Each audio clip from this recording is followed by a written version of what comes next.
ampla e largamente. Terceira lição, debaixo da lei. Paulo também fala sobre estar debaixo da lei. Ele diz assim em Gálatas 4:21, dizei-me os que quereis estar debaixo da lei, não ouvis vós a lei? Ora, o que significa estar debaixo da lei? Paulo diferencia o estar debaixo da lei de obedecer à lei do Eterno. Vamos dar uma olhada em Korintai Aleph, 1 Coríntios 9:21. Diz assim, e fiz-me como judeu para os judeus, para ganhar os judeus, para os que estão debaixo da lei, como se estivesse debaixo da lei, para ganhar os que estão debaixo da lei, para os que estão sem lei, como se estivesse sem lei, não estando sem lei para com o Eterno, mas debaixo da lei do Messias, para ganhar os que estão sem lei. Paulo, Shaul, faz uma diferenciação aqui entre vários grupos. Os judeus, ou seja, a questão não era com a etnia judaica, evidentemente, os que estão debaixo da lei e os que estão sem lei, ou seja, aqueles que ainda não conheciam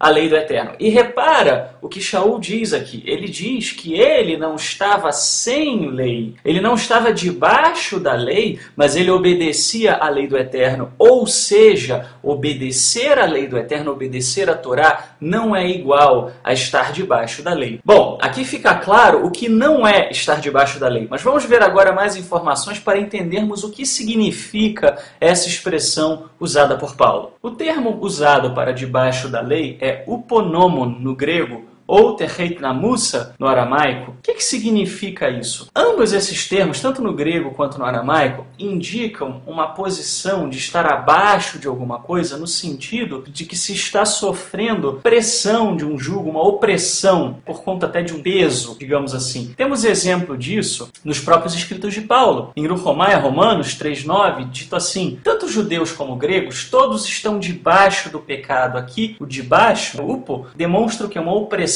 um jugo, um peso, ou terreit no aramaico, o mesmo sentido. E também em Romanos 16:20, e o Eterno de paz esmagará em breve Satanás debaixo dos vossos pés. Novamente aqui, essa mesma ideia é de pressionar, de apertar, de ser colocado numa situação de estar debaixo de um peso, de um jugo. Que lei era essa que oprimia o povo? A lei do Eterno, nós sabemos, era leve, ela não era opressora. A própria Bíblia diz isso. Em Devarim, Deuteronômio 30:11, porque este mandamento que hoje te ordeno não é demasiado difícil, nem está longe de ti. E o salmista também diz assim, terei prazer nos teus mandamentos, os quais eu amo. Se a própria Bíblia diz que a lei era leve, que a lei era deleitosa, que a lei era próxima, não dá para imaginar que essa seja a mesma lei que Paulo se refere como um jugo, como um peso, um fardo. Portanto, que lei era essa que oprimia? O próprio Yeshua nos esclarece quando ele diz assim, os escribas e os fariseus atam fardos pesados e difíceis de carregar e os põem sobre os ombros dos homens. Isso em Mateus 23:2-4. E também diz assim em Marcos 7:8-9,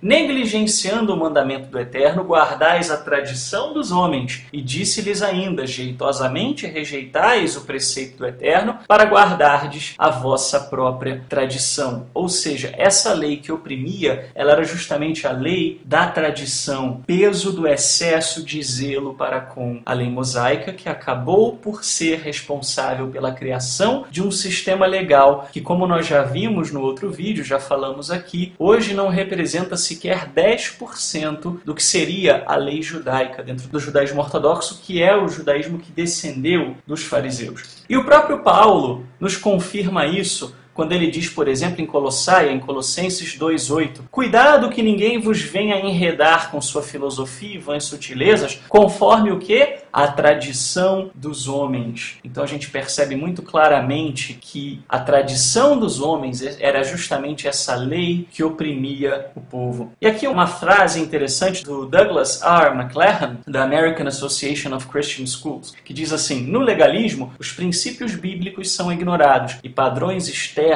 são exaltados. E era exatamente isso que acontecia aqui. Ou seja, Paulo, quando ele fala de estar debaixo da lei, ele está falando do jugo jugo e peso de tradições humanas e não da lei do Eterno. E aí alguns apontam para o fato de que Paulo fala do debaixo da lei como algo em oposição a estar debaixo da graça. Ele faz um jogo de palavras. Isso lembra, inclusive, a ideia de Yeshua do jugo pesado e do jugo leve, não é verdade? Iruhomai, Romanos 6,14 diz: porque o pecado não terá domínio sobre vós, pois não estáis debaixo da lei, mas debaixo da graça. Ora, alguns utilizam isso para afirmar que então nós não precisamos viver mais a lei do Eterno, conforme foi revelada a Moisés, porque agora nós vivemos na graça. Mas qual é o problema dessa leitura? Primeiramente, o povo do Eterno sempre viveu debaixo da graça, desde a queda. O homem só não foi destruído no Gan Eden, no paraíso, exatamente por causa da graça do Eterno, e desde então foi prometido um Redentor. Portanto, a graça do Eterno sempre acompanhou a humanidade. Não existe dispensação de lei e dispensação de graça, porque a graça sempre acompanhou o povo. E isso pode ser verificado muito facilmente através de versículos bíblicos, como por exemplo Irmiarro, Jeremias 31:2, que diz assim: o povo dos que escaparam da espada achou graça no deserto, Israel mesmo, quando eu o fizer descansar. E Salmo 31:16, faze resplandecer o teu rosto sobre teu servo, salva-me por tuas misericórdias. Aqui a palavra traduzida como misericórdia é a mesma palavra que em alguns contextos é traduzida por graça, ou seja, nunca houve um tempo em que nós estivéssemos fora da graça do Eterno, porque fora da graça do Eterno ninguém pode se relacionar com Ele. Conclusão: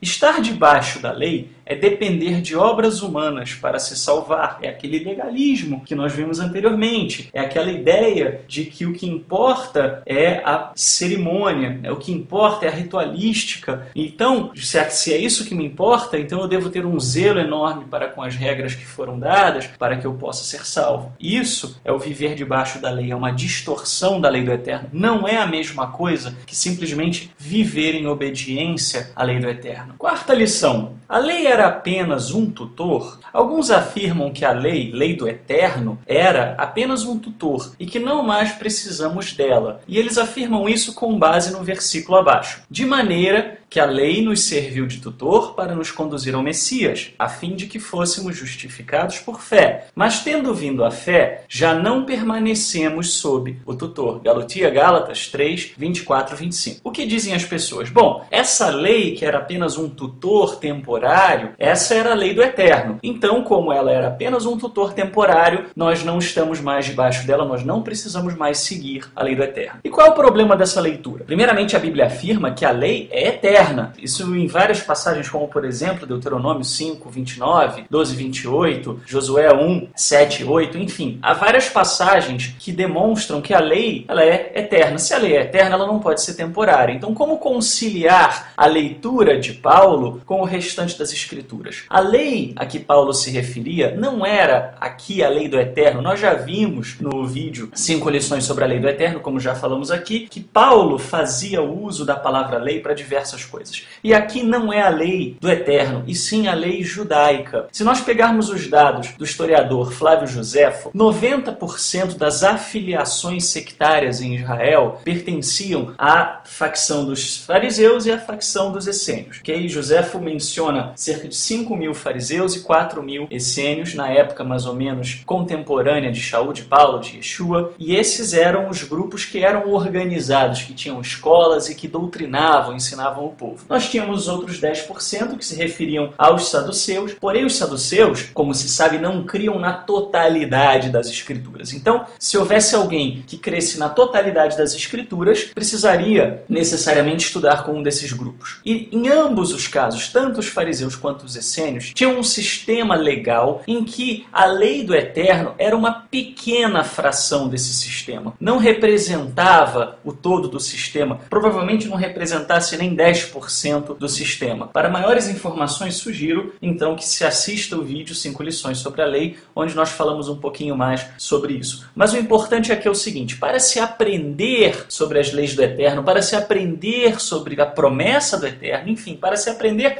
sobre sobre as Escrituras, era necessário se colocar debaixo desses tutores dentro do sistema legal judaico. E o teólogo David Stern ele faz o seguinte comentário, então, em cima dessa passagem. Oferece a seguinte leitura: estávamos presos em sujeição ao sistema que resulta da perversão da Torá, da lei, em legalismo. E é exatamente isso que acontecia naquele momento, porque todo Israel estava debaixo desse sistema religioso. Não à toa, Paulo Shaul fala que o Mashiach, o Messias, precisou nascer debaixo da lei, ou seja, precisou nascer atrelado a esse sistema legal judaico que diferia, de fato, do obedecer à lei do Eterno. Ou seja, toda a comunidade de Israel estava debaixo da lei, mas isso não significa um sinônimo a obedecer à lei do Eterno. E qual é a conclusão, então? O tutor temporário era o sistema legal judaico e não a lei do Senhor, que é eterna, segundo dizem as Escrituras. Quinta lição: maldição da lei.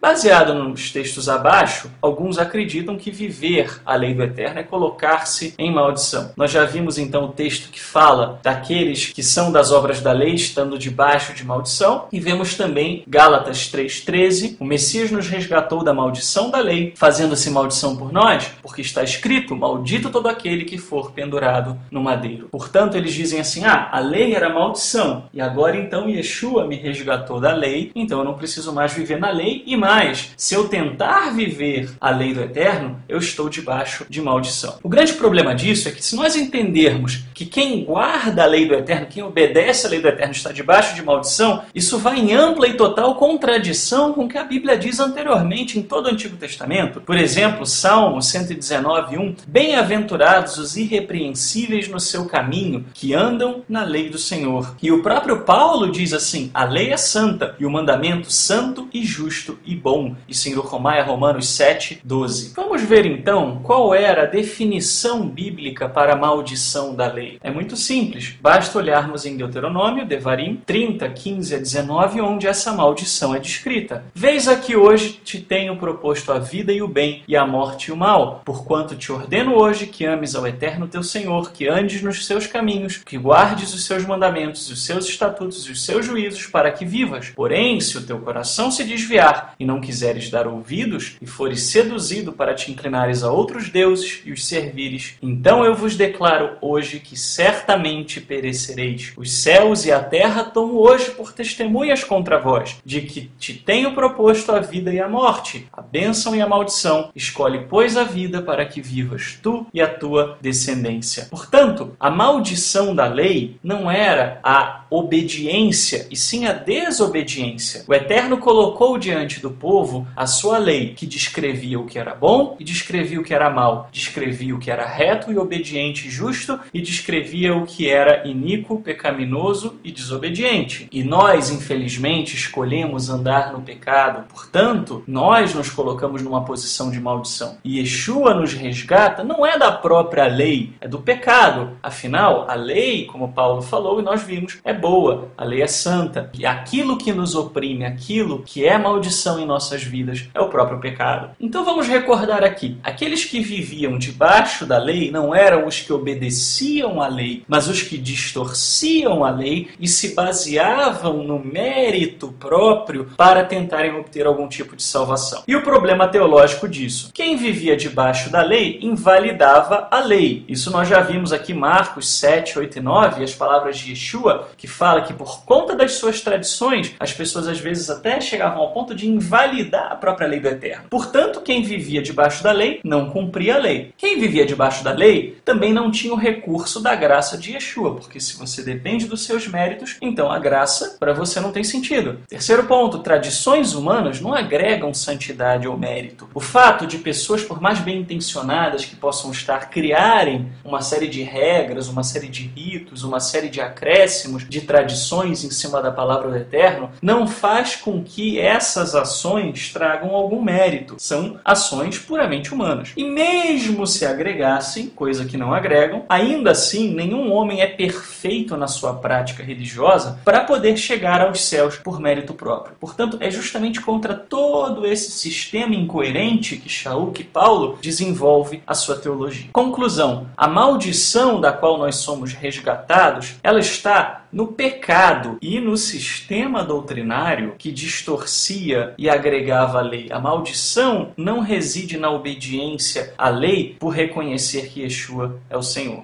Sexta e última lição.